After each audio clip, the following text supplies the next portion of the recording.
This may not be the video you would have expected at this time, especially as it pertains to the Buffalo Sabres, the winners of their first-round series against the Boston Bruins. A 4-2 victory. Out of 6 games here, the Sabres have advanced, and they await the winner of Tampa versus Montreal. But with that said, we have some players on the Buffalo Sabres to dive into today. And we're not necessarily talking about them in the context of them actually being Sabres.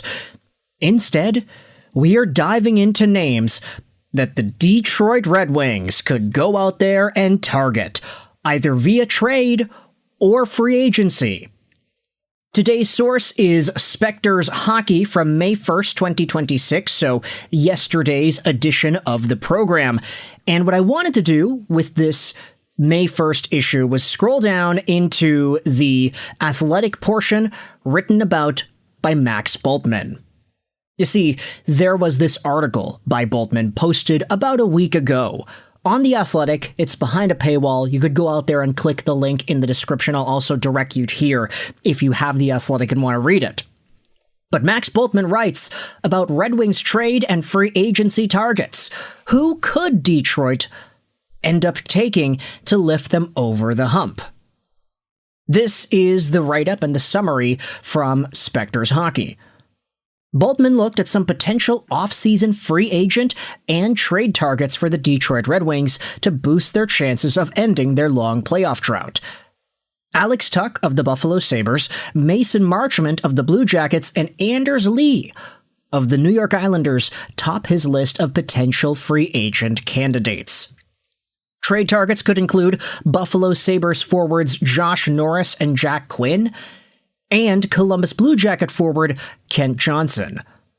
Bultman also looked at which players on the current Red Wings roster are likely to stay and which ones are likely to move.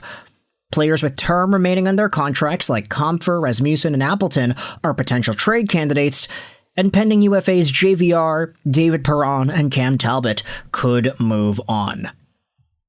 Now, obviously, this is a conversation that we have had before.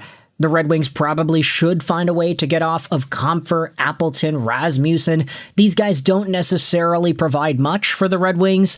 And then you have other names like JVR and Cam Talbot that, while they weren't necessarily the worst, it's not necessarily like they need to be brought back.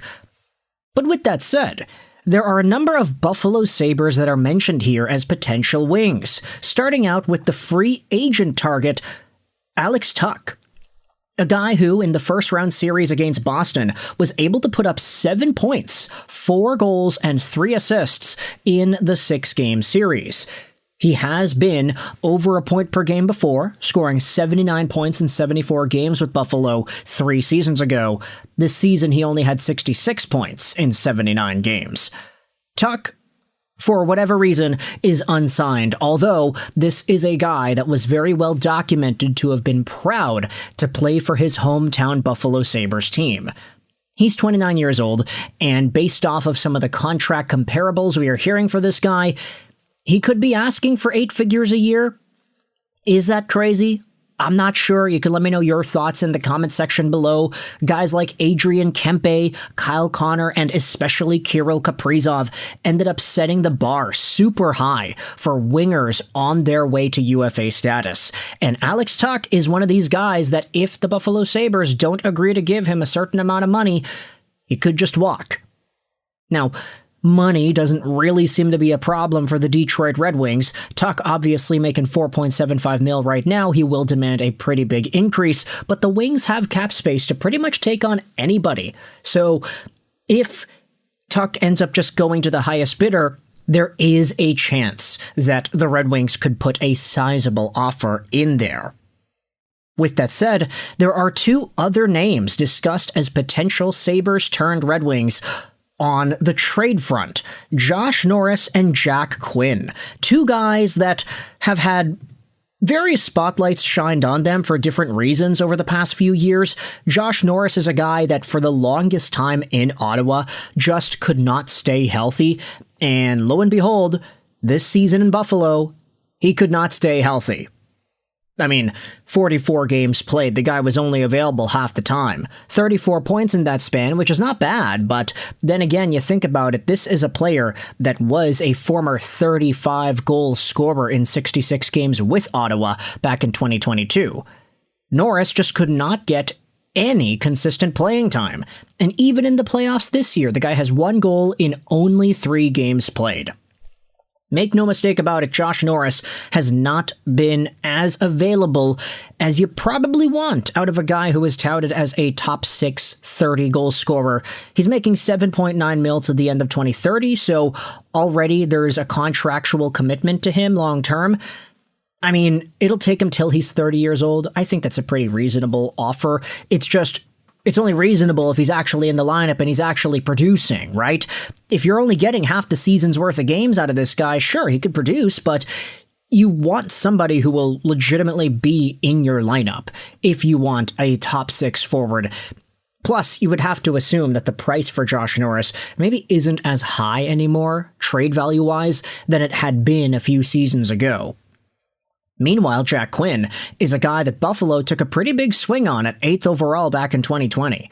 He's making $3.375 million till the end of 26-27, so this contract is only a 2-year deal.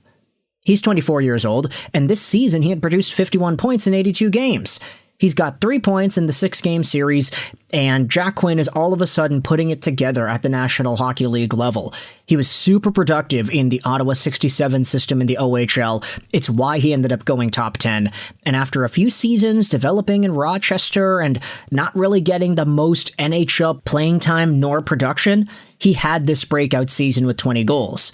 If everything goes right for Jack Quinn, he could be a very solid, let's say, 60, 65 point guy. I'm thinking 30-30 if everything works out well. Do the Detroit Red Wings need more 30-30 guys, though? That's the question. You can say that a 30-30 guy would be a significant improvement over a lot of the names that the Red Wings had suiting up in their lineup outside of the DeBrincats, the Raymonds, the Larkins, the Canes, etc. Heck, take a look at a guy like JT Compher, for example. He went out there with 28 points in 82 games played. If you can double the amount of production you get out of a Compher or an Andrew Kopp, okay, Kopp had 43 points. I think that's okay, but still, you would like 20, 25 more points out of your middle 6 center de facto, if that's the way you're building your team out, right? Jack Quinn is a winger. Josh Norris can play center. Alex Tuch also can play center, but primarily is noted as a winger. Could be a top-line guy if you move one of Tuch or Raymond to the left. And also, there's that American connection as well. We had spoken about the idea of Austin Matthews to Detroit, and that always piqued my interest because having a DeBrincat, Matthews, Kane line, 3 American phenoms going out there together and just doing their work, that sounds like a pretty good triumvirate down the middle, right? With that said, you can let me know your thoughts in the comment section below. Do you think the Red Wings have the potential to chase after an Alex Tuch in free agency? Do you think they go after a Josh Norris on the trade block? And the same thing could be asked about Jack Quinn. What do you think the trade price is for either of these guys, Norris or Quinn? I would imagine that Quinn is worth a little less than Norris, or at least that's how I would normally have put it before this year, but this season everything kind of flipped upside down, didn't it? Norris played half the year, still produced, his contract is cost-controlled, yes, but Jack Quinn just had a full season and he had 51 points, so the sky really is the limit heading into the next few years. He is only 24 years old after all. Let me know your thoughts in the comment section below. How do you feel about these Buffalo Sabres, Detroit Red Wings targets? I hope you enjoyed this video. And bye.